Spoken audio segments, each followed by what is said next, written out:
It's going to be a short session today. We're going to hear from my friend Senator Victoria Sullivan is going to introduce an amendment.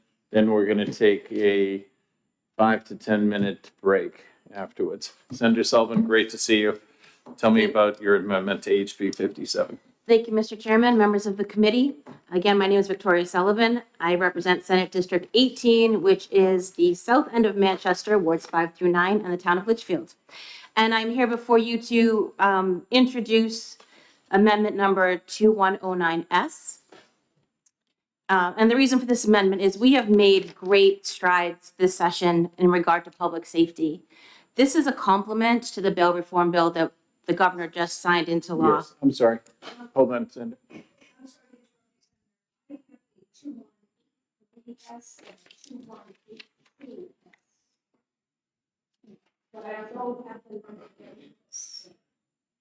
I think I'm looking at 2183S. Is that correct, Pete? Okay, I printed that. They may have changed the number since I Okay. approved the first one. Thank you. Yes, same. Thank you. Nope, I appreciate the correction. Better now. And I will say that I am now here to introduce amendment number 2183S. And as I stated, we've made great strides in this session when it comes to public safety. This actually complements the bill reform that the governor just signed into law. As you know, I represent, part of my district is Manchester, and we have been affected probably more than any other district when it comes to the bill reform that was passed in 2018. And this simply states, it lists some of the most egregious offenses that would require somebody to go before the court and not a bailiff, but before the court, if there is probable cause to keep them. So I welcome any questions. It's pretty straightforward. And again, there's a list of the offenses there. And if you... I counted on you talking more, Senator, so I could read this in more depth. Okay. So the crux of it really starts on line 17, where It says, shall not be brought before a bill commissioner and shall upon request be detained pending arraignment before the court. And it does state the arraignment shall occur no later than 36 hours after the arrest. So I think it took into consideration the concern of holding people for too long. I'm still going to keep you there for a minute longer, Senator. That's fine. Thank you. I'm at your disposal. Thank you. I'm sorry, Senator Reardon, go ahead. Thank you, Senator Sullivan, for taking a question. So I'm vaguely recalling the bail reform law. Did it have a list of offenses in it already? It had some. It did not have this list. So, and I think I'm recalling the first couple listed here were in there, but the idea of this amendment is to go way beyond that. Yes. So they're not PR'd out. They're going to go before a judge. Yes. In this case. Thank you. I appreciate that. So it's basically, am I correct, it's from 14 to 17 is the new language? I'm sorry, 13. Yes.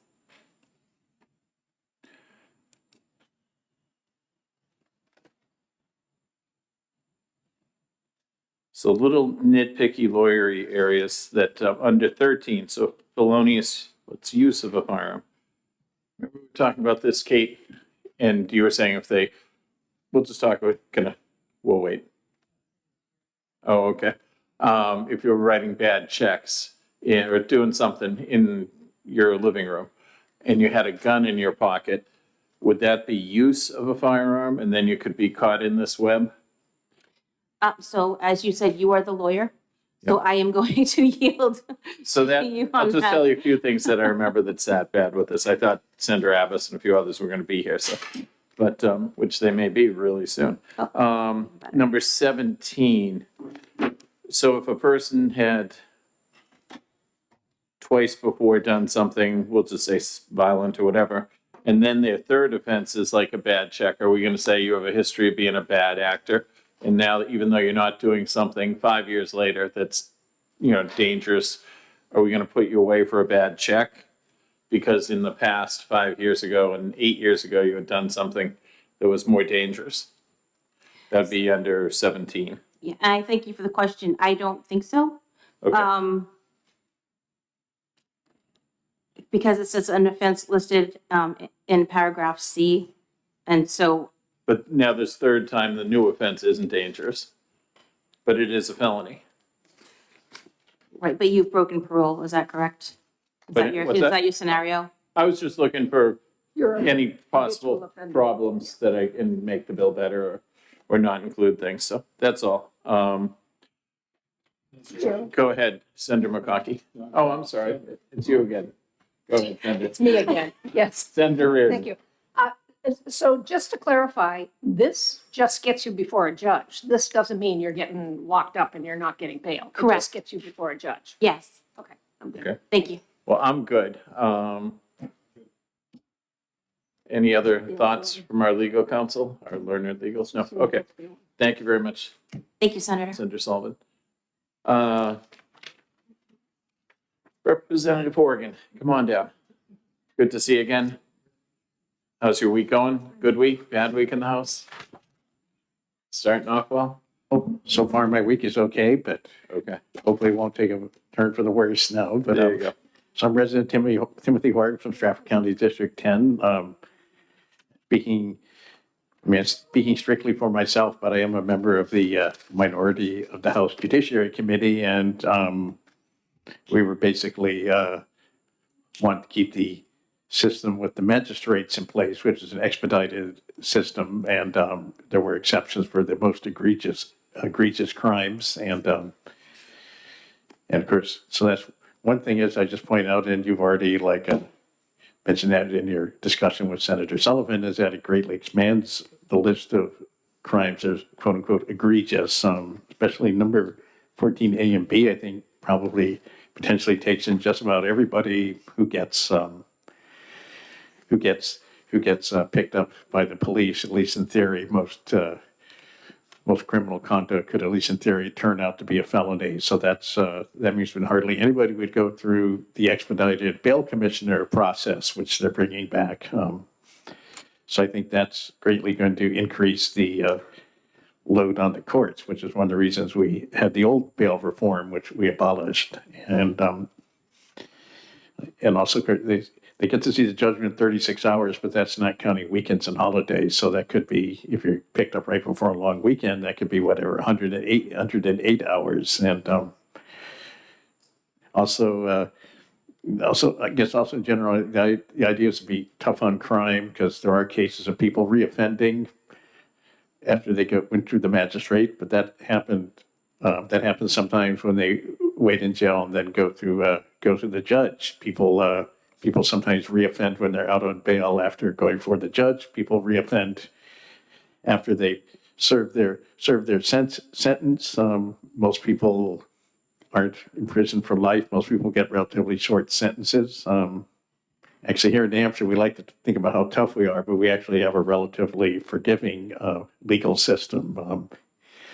I saw an example of that yesterday, which some of you probably read about in the news, with our former sheriff, Mark Brave. He theoretically,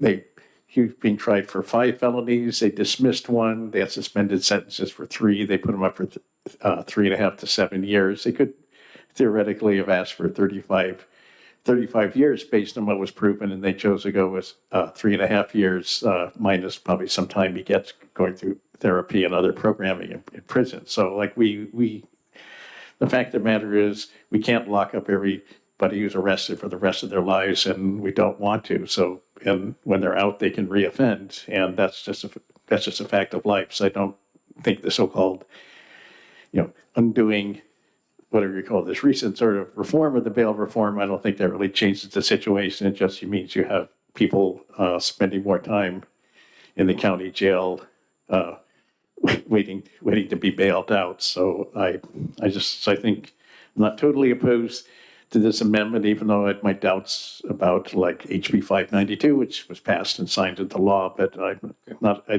think there may be some things in here that improve it, but I think in general it goes just a little bit too far, just in my opinion. And Thank you, Representative Thanks. Horgan. Any questions? Okay, seeing none, thank you for your testimony, appreciate it. Okay, we're going to take a 10-minute break, 5 to 10. Thank you.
Senate Judiciary is back in session. Motion to go into executive session. All in favor of the motion to go into exec? Aye. Say aye. Aye. And I want to apologize to Senator Oshler. I misgave her information last week, which I didn't mean to. Thank I thought I cleaned it up, but sorry about that. Thank you. We're going to start with HB 57. I have an ought to pass motion. Do I have a second? Second.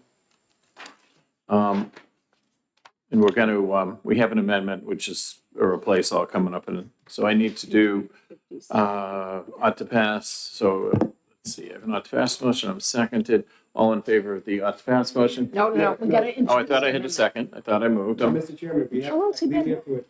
If Turn you your have mic an, on. if you have an amendment Yes, that you spoke so highly of, yes. you have to offer, I believe you would need to offer the amendment first. Yes. Okay, I'm sorry. I did. My apologies. Does that happen when you're coaching the kids just so fired up? I get- They run without the ball? I get really excited sometimes and it does happen. Thank you, thank you. So I'd like to introduce Amendment 2182S, plus we have a few changes on it. Second. And the changes are, Is it 80? Pete, do you already have the changes in writing now? Yeah, you could read them. Okay, so if you're looking at the amendment, the changes, and this is 82. I thought we heard 80. 2182S.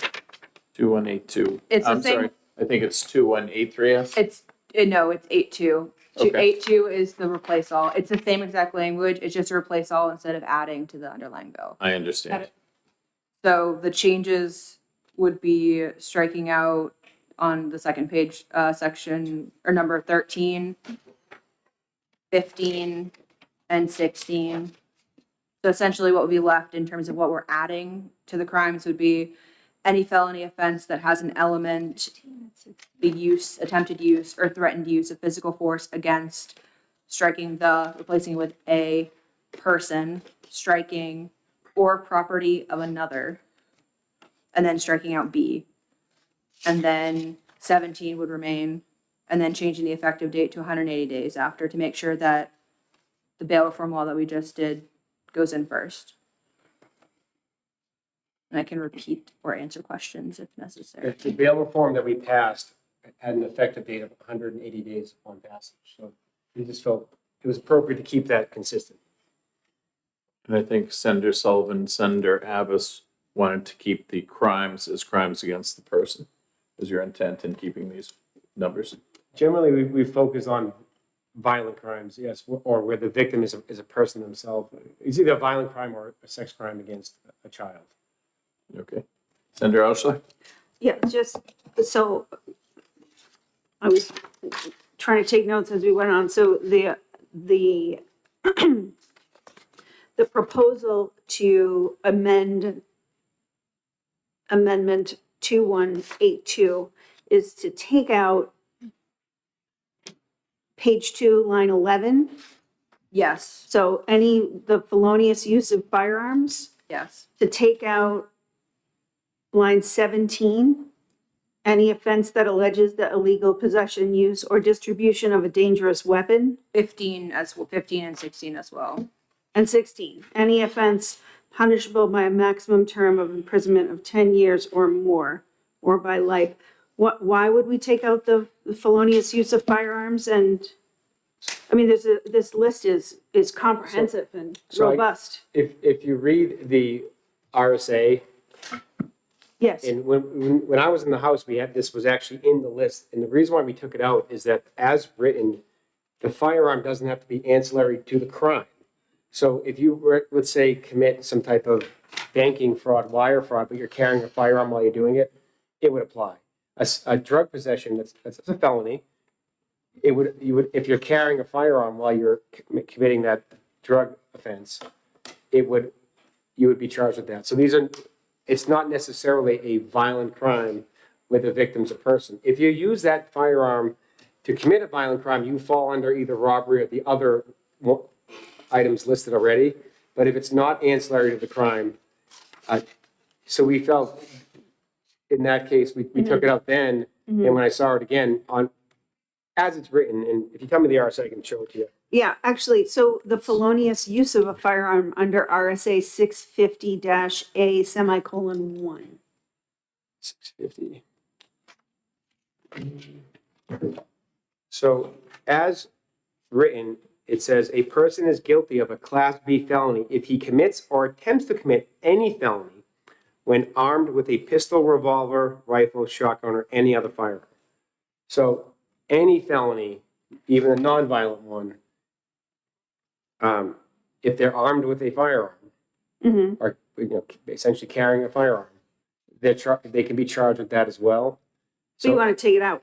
that's what. But the reason why we would take that out is that in that case, we're not sure there's a person who's a victim of a violent crime. They just happen to be carrying a gun. And if they We use don't the- know, because we haven't charged or gone forward, so we don't know if there's coercion or threat, like, but those that's a other ones, felonious use. well, but those other ones, then that would actually fall into what we're adding, where the threat of violence or armed robbery, which is basically stealing, but with a burglary with the when you with the threat of violence. So in But you took out dangerous weapon. You're taking out any offense that alleges illegal possession, use, or distribution of a dangerous weapon, so that's out. well, Why are the But- only things being taken out reference But to firearms? I That's can the, I can tell you that too. Right, Mass Senator Reardon.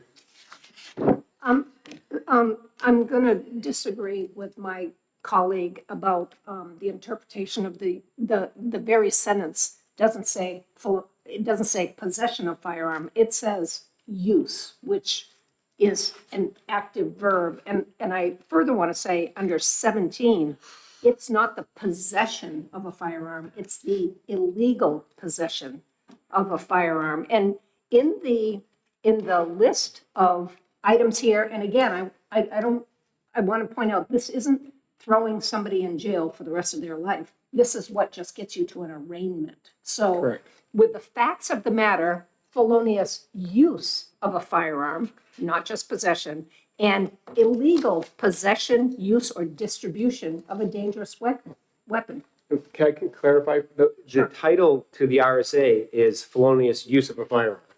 It says that's the title, but the language as it's written doesn't seem to say that. And I'm just, Yeah, but I'm telling you, if you use the firearm to commit any type of violent offense, you do fall under the other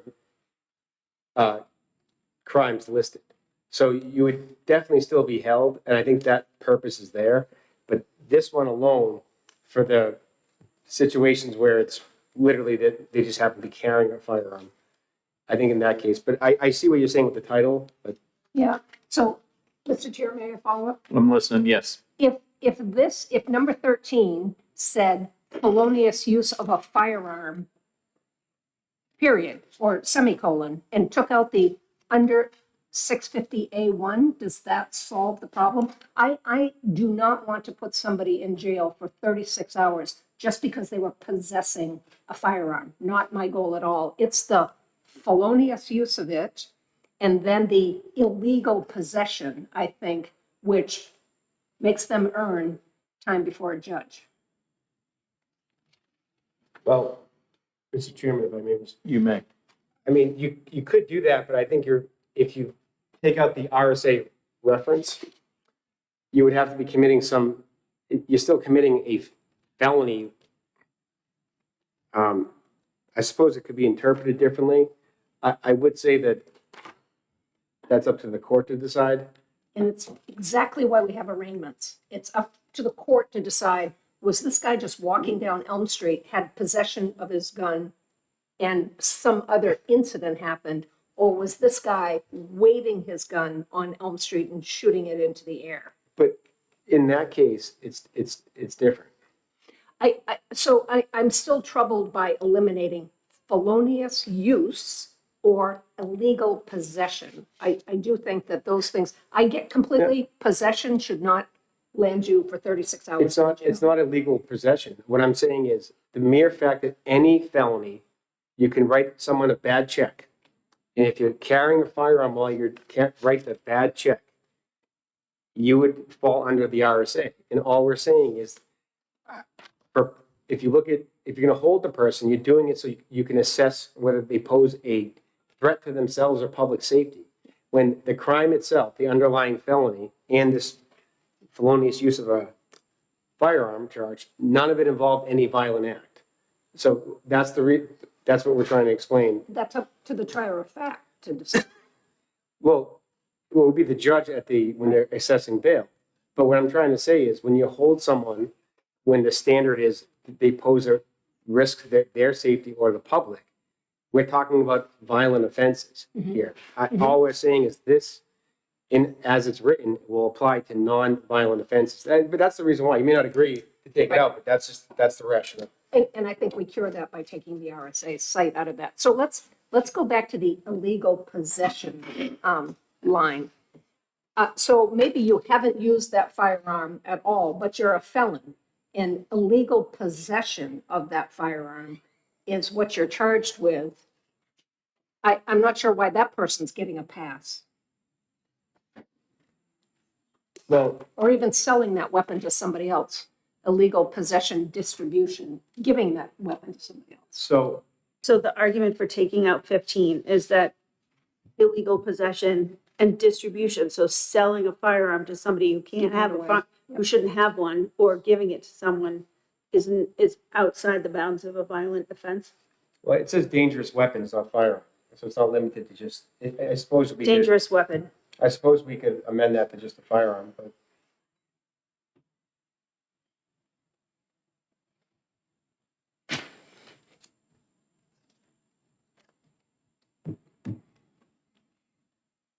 Could we? You asking? Yeah, you just, You have two others you can convince, but I think. No. I understand what you're trying to do. You don't see that inherently as like doing a dangerous act. You're treating the person differently for having. Well, it's the same rationale why we took out property Yep. in 17, or, sorry, 14A. In that the person's doing a terrible thing, right? but we But- didn't take out 14. Property is still in there. Is it Yeah, still you in didn't there? take that out. We did. You said 13, 15, and 16. I'm on 82. For 14, we struck the word on line 14, Thank you. Oh, on and line replaced 14. it with and then struck or property of another. So, again, I think what that person did is terrible, but when the crime is against someone's property, it's not per se a violent crime against a person. So I mean, when I say it like, Thank you. again, I think keeping with that consistency also is what I'm trying to do, at least for this year. I think that's the thing. Next year, I'd love to entertain going further with you. I'll look forward to that. Thank you. Okay. I'm corrected. It's 2182S. All in favor of the ought to pass motion? Aye. Ought to pass as amended. What's, Did Yes. we adopt the amendment yet? No, we did not. we did not. It Okay. was introduced, I'll second it. Okay, thank you. He seconded my, and we've had enough discussion. All in favor of the ought to pass as amended on Aye. 2182S Aye. with the changes as discussed. Aye, 3, opposed, No. 2. Now I'm going to, so Pat, what did I just pass? I passed it as amended, the You bill. adopted the amendment. I adopted the amendment. Now I want to bring forward HB 57 with the, OPP. as amended. Thank you. Second. All in favor? Aye. Opposed? No. Okay. You want to bring this up? Oh, I can if you don't. Sure, I can bring it out. Okay, sounds good. Okay, now we're going to pick up the pace a little.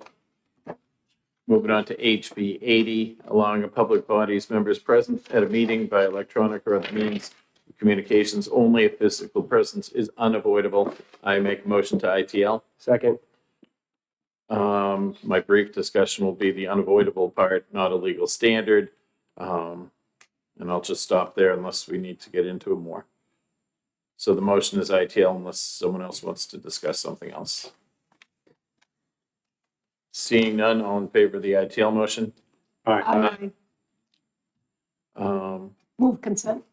Thank you. All in favor of the So consent? Second. Second. All in favor of the consent motion? Aye. Senator McConkey, you want to take it up? That'd be my pleasure. Awesome, thank you. HB 43 is next, relative to the issuance of no trespass orders on municipal or school district properties. I have an ought to pass motion. Do I have a second? Second. Any discussion? Oh, I'm sorry, Senator Reardon. Thank you. Me again. No, that's, I spoke with both our, the head of our library and our city manager about this, and Concord has its share of people who spend their day in the library. And sometimes those people have there are some obvious things that you don't do at meetings in libraries. And those people are no trespassed and don't come back again. There are people who have sometimes events or their medications aren't exactly right and they need to be separated from the library. But it's usually a one-off that doesn't happen a lot. Both the city manager and the head of our library felt that it would be extremely embarrassing and harmful to their reputation if they were required to do a hearing to get back to the library or to make the process any more public. And they would really be interested in some flexibility and discretion that wouldn't require them to follow that process to separate somebody for a shorter period of time. So I would like us to work on this and accommodate everyone that this may affect.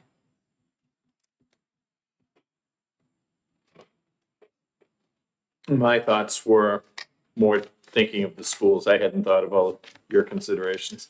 The schools, especially the wristband case, in the future would like them to have more of a due process. We wanted there to be more of a uniform process so that people know of. Your thoughts, Senator Abbas? Well, I think if you had a uniform process and Yep. someone is given one of these orders, whether it's a municipal building or a school, I mean, it's a public place, there should be an explanation as to why, and they should be able to have a clear procedure how to air their grievance. Especially if it's, these orders are not being used in good faith or being selectively issued, selectively applied. And they would be, I think, giving them a clear procedure is another bad thing. Other thoughts, Senator McConkey? I don't. Okay. So, Yes, Senator, go ahead. right, so while the majority of the discussion during the hearing was about schools. Yep. If we're talking about municipal properties, that's more, that's that's town halls, that's libraries, that's rec centers, that's DPWs, that's the dump. There's a whole lot more pieces of property and different issues that arise at each of those. So I heard during the hearing, I was not present, but I was listening the entire time, that there were people who were dissatisfied with the no trespassing orders that were issued against them. And, we were reminded that no trespassing orders don't come out of thin air. There are multiple incidences that lead to a no trespassing order. And we're not giving any sort of flexibility for the towns for the different scenarios that they are encountering, like what Senator Reardon was talking about with her library. So there's got to be some sort of middle ground that we can come to, because there does need to be some sort of, I don't know, a little more information for people who are given a no trespassing order. But also I heard, at least while I was listening, that there were some people who their behaviors and antics on public property in public spaces affecting the public were unwelcome, and they were refusing to stop. So, I mean, at some point there is a consequence for your actions. These don't come out of nowhere. So is there a possibility we could work on this over the summer and find that happy medium? I'm happy enough with the ought to pass, and I'm gonna move on that. All in favor of the ought to pass motion? Aye. Aye. Oppose? No, Nope. Okay, I'll take this one out.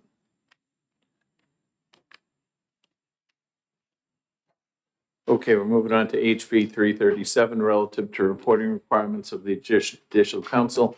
I'm making an ought to pass motion. Second. Discussion? I think it's just adding to the list of, that establishes disclosure forms. I didn't think this was a big bill unless someone else saw something in there. Seeing none, all in favor of the ought to pass motion? Aye. move consent. Second. All in favor of the consent motion? Aye. Aye. Senator Reardon, want to take that out? Sure. Thank you. Moving on to HB 376, specifying that library user information be exempted from disclosure in the right to know law. It includes information regarding the library cards and library membership status. I'm making a motion for ITL. Do I have a second? Second. Let's see. I've been reminded that right to know exclusions have many unintended consequences. Also, I didn't like the fact that this seemed to be written for one specific situation, one specific group of people. I like laws that are more applicable. This seemed to very narrowly tailored for a certain situation, which was not a, And Mr. Chairman, I don't Yes, think sir. we heard, I was not persuaded by any of the testimony in either direction, but at the same time, for us to pass this, when your library card can be produced, which doesn't really tell you much, and that the fact that your membership, which doesn't really give much details, I'm not sure what the public disclosure is to obtain the information. I'm also not sure why it wouldn't be subject. So I think, to me, I'm not persuaded either way. Perhaps if this bill was refiled and someone came with a stronger argument, I would change my mind. sure. You guys all set? Mhm. Okay. On 376, we have an ITL. We had a second. All in favor of the ITL motion? Aye. Aye. Move Opposed? consent. Second on the consent. All in favor of the consent motion? Aye. I will take it out. Okay, on to 397, establishing a multitask agency chaired for the Department of Safety. I'm making an ITL motion. Second. Any discussion? Sorry, did you say ITL? Yes. Let me pull out 397. I didn't Can I have. ask why? But, Yep, yeah. That's 376, right? my, 397. we did. those. We went to 397. 397. Oh, this is all, yeah, remind me, but I believe this was the Marine Patrol bill, correct? And so their main thing was recruitment. And like everyone else who has a recruitment problem, but then they were talking about invasive species, other things. I thought they were going too far in many directions. And I didn't see the need for it. I live on a lake myself, and they were talking a lot about invasive species, milfoil. They seem to be going in all directions. There's already lake committees out there and pond committees, and I thought I didn't see the necessity of this. Go ahead, Senator Alshaw. Yeah, so with regard to that, we're, I'm not seeing, I'm missing the part where you're against this because of Well, I issues of listened to the- conservation, and that's not listed here. This The is the just main about, person who testified was talking, we can't fill these jobs and roles. I think that's, you know, they have the money for the jobs. I didn't really see that looking into milfoil, invasive species. I thought they were all over the place on this. Maybe it's just me. yeah, but the milfoil, there's no, this is not about that, though. This is about waterway presence and patrols, not conservation. And So, milfoil was, but the- that was me. I said, I remember the days when you didn't used to be milfoil. That was just a comment. So It's not from the crime sponsor. when we had the testimony from the Marine Patrol, they were saying that, I was saying how I see them every week on my lake. Maybe it's because maybe I'm the Friday afternoon stop on the way home, and it's easiest to get a stop or something. But I see their presence all the time. I realize they have less people doing the job, so numerically, you're going to have less presence. It's not necessarily that they're going to less lakes, it's they have less people to go to less lakes. So I thought it was more of a personnel recruitment problem, just like the state police or every other business and agency in the state who's short people. Yes, Senator? I agree with everything that you said. I think it is a shortage of officers in recruitment of people who are willing to take a seasonal job like that, which I didn't Seasonal realize folks, before. tough. But the bill talks about they would love to have a conversation with other law enforcement agencies to see how they might fill in some of those gaps. And I think that's what the bill is talking about. Consult with other stakeholders, marine trades, water sports, New Hampshire lakes, identify opportunities for cross-agency coordination to optimize water body patrol coverage, identify opportunities to supplement law enforcement patrols on water bodies with officers outside of marine patrol. So Thoughts? I applaud them for problem solving Yeah. to try to. Senator McConkie, I'm recognized. Go ahead, sir. Thank you, Mr. Chairman. I had never heard I never got a clear understanding of what the task force was and how a task force varied from a commission or a committee.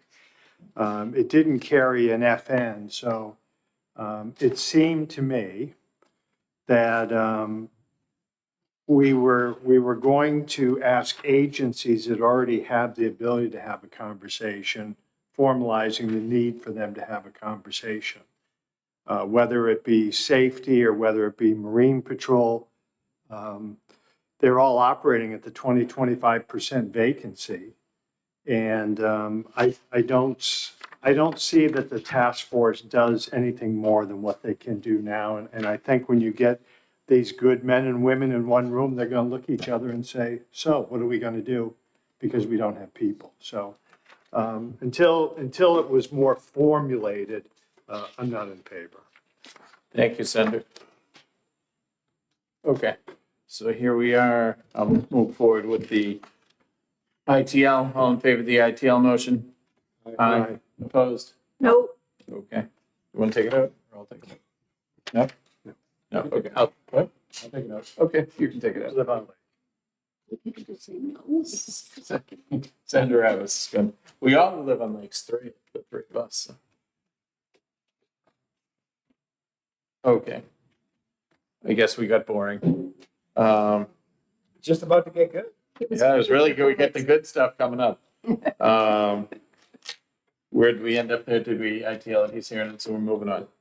Okay. HB 485, authorizing persons who win the state lottery to remain anonymous. I wanted to ought to pass with amendment, which is the amendment, Kate.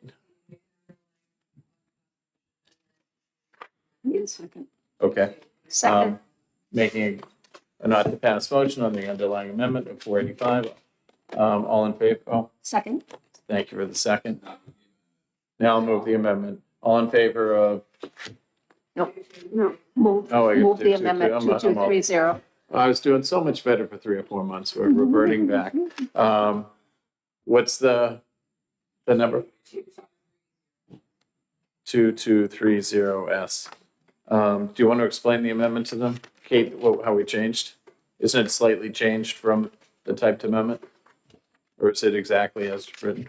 Exactly as Oh, right. okay, I'm sorry. My slight changes were not, Well, we had several slight changes, but but if I may briefly mention my slight changes. no, Not yet. no. Does everyone have 2230S? I do. So I'll move ought to pass on the Second. amendment. Thank you. All in favor of the ought to pass amendment? Aye. Aye. And now I move the bill as amended. Yay. Do I have a second? Second. Thank you. All in favor of the ought to pass as amended? Aye. Aye. Aye. Of consent. Motion for consent is I'll second. All in favor of the consent motion? Aye. Is that 5-0? I'll Is that take it up. 5-0? It was 5-0, I think. Did you? I said yes. Oh, I I didn't. thought he said yes, but he's a shy person. It was a quiet yes. I had some concerns let that people the are, record when they know. win the lottery are targeted. And I feel that we, although there's certain vulnerable people that we addressed. Even though we voted on it, can you give me your thoughts on that? So I was torn with this bill because on the one hand, I want to have the announcement showing the nice little family like Senator Abbas is jumping down and getting excited because my wife is gonna go out and buy more tickets. And I would hate for my family to be targeted because I know someone who is very fortunate after they purchased a lottery ticket and they have people showing up at their house, knocking on their door left and right. And I understand that, you know, some individuals may be more vulnerable than others. And if they're targeted, if they want to remain anonymous, perhaps they should. I understand the commissioner could. Just give us Absolutely. your thoughts, even though it's after the. I mean, certainly it's a balancing thing, and this just codifies what we've done for years anyway. I'm an ex-prosecutor by training, so if a victim comes in, and we're not going to publicize his or her name, period. By the same token, the playing public and the public at large should know real people win. And so if we keep bringing out anonymous, moreover, I have to undergo a check for people who owe child support in arrears. And I also have to check to make sure individuals who claim are not employees of ours, that live in that employee's household, and are not a vendor employee or a family member of a vendor employee. And that is many people. So it's one of the reasons we want to make sure there's a transparent process, but limited in terms of making sure folks are safe. And this is why this bill looks the way it does. The two sponsors met with me early on. So that's my 30-second elevator speech, Mr. Chairman. Mr. Commissioner, it's fairness. If I were to win the lottery, I'd be very happy. But I have young children and people start showing up at my house, like me. Like Bill Gannon, unannounced, you know, I'm not always home. So, I understand that there's a clear benefit of promoting a lottery winner. yes. But at the same time, in like a scenario like that, I would, because having young kids, I would want to remain anonymous. Plus, people would probably be very upset that a senator won the lottery. I don't think that would be received well either. But I think the really important thing is family safety. Of course, and I can tell you this, having done this for 22 years, the incidents of real difficult harm, I don't have any in my memory banks. I do have difficulty with relatives who ask for money, but that's the case with any sudden wealth effect. Whether you won the lottery, worked at a company that went public, play for the NFL, it's sudden wealth effect. It's a very common factor in this. And most folks who win the really large amount, they disappear for a few months. If you win $500 million, you can hire what I call the chief no officer. All my money's with him. You ask him, if he says yes, yes, no, so it's chief no officer. Most of the winners in Hampshire, we've had 3 over 100 million in the last 6 years. All had lawyers, all got trusts, all did relatively well with it, so. I'm still supporting the bill. I appreciate that, Senator, and I understand the difficulty, I do. Senator McConkey has a question. Thank you, Mr. Chairman. Thank you, Commissioner. So every time when I hear an announcement of the lottery and there's a winner, especially when it's a monster, I want to hear the state first, and then I want to hear that good store that they bought it from. And then my excitement level, I don't really care who that person is. So as long as you keep announcing stores and states, I'm happy. Okay, will do, Senator. Being I own a store. I'm waiting for that.